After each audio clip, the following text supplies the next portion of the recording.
And this will be audio. Thank you, Chairman Lujan, and thank you to our witnesses for joining us today. Passing last year's bipartisan infrastructure law was a watershed moment for broadband connectivity across the United States. I was proud to help lead the effort to bring the infrastructure law together, building on and incorporating ideas from many of my colleagues on this committee from both sides of the aisle. The bipartisan infrastructure law's historic investments in deployment, affordability, tribal access, and digital inclusion are the first steps towards ensuring all Arizonans will have high-speed broadband. But passing the law isn't enough. Congress and stakeholders across the country, like our witnesses today, must ensure the programs are implemented effectively, funding is distributed quickly, and approvals are processed appropriately to ensure that we close the digital divide. My first question today is for Mr. Spalter. One area of improvement is with permit approvals by federal agencies. This is an area of particular interest for large western states like Arizona, where the federal government owns 42% of the land in our state. I recognize Chair Lujan's interest in this as well, as he represents our neighbor, New Mexico. Currently, permit approvals by the federal government, such as the Bureau of Land Management or the National Forest Service, can take years. This needs to be improved.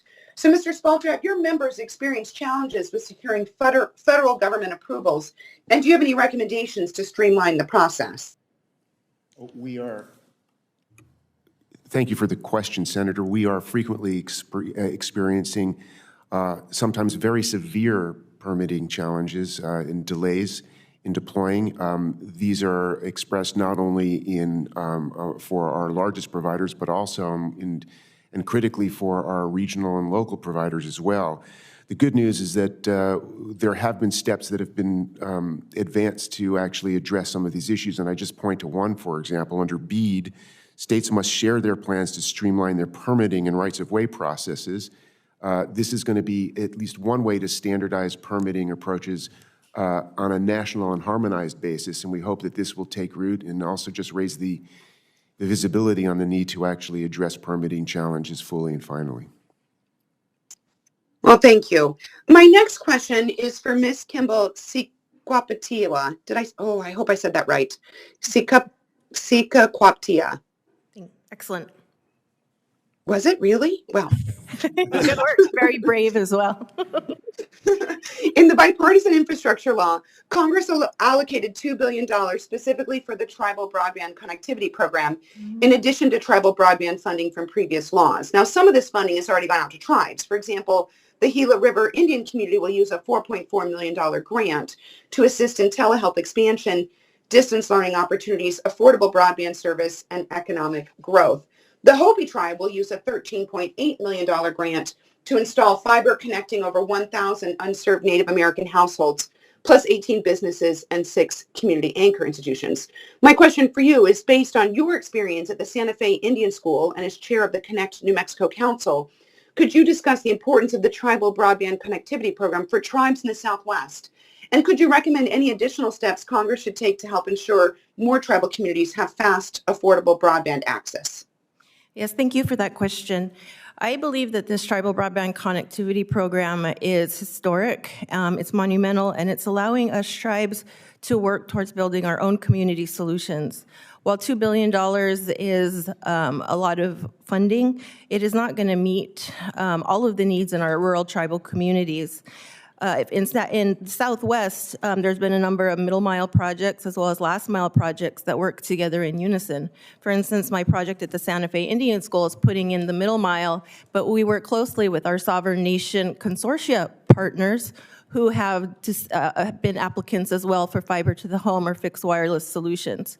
Together, as we built a cohort and share expertise, navigate the permitting processes, share technical expertise, and centralize services for improved gateway services such as cybersecurity, we're able to build an ecosystem that serves not just our last mile tribal needs, but our regional needs as well.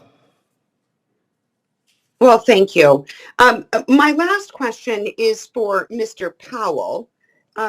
Mr. Powell, with the FCC publication of its pre-production draft of new nationwide broadband maps, these draft maps will enable the state of Arizona, as well as our tribal and local governments and other stakeholders, to provide feedback on the FCC's analysis. These maps will enable the FCC to work with the NTIA to begin the process of distributing broadband funding appropriate in the bipartisan infrastructure law to state governments.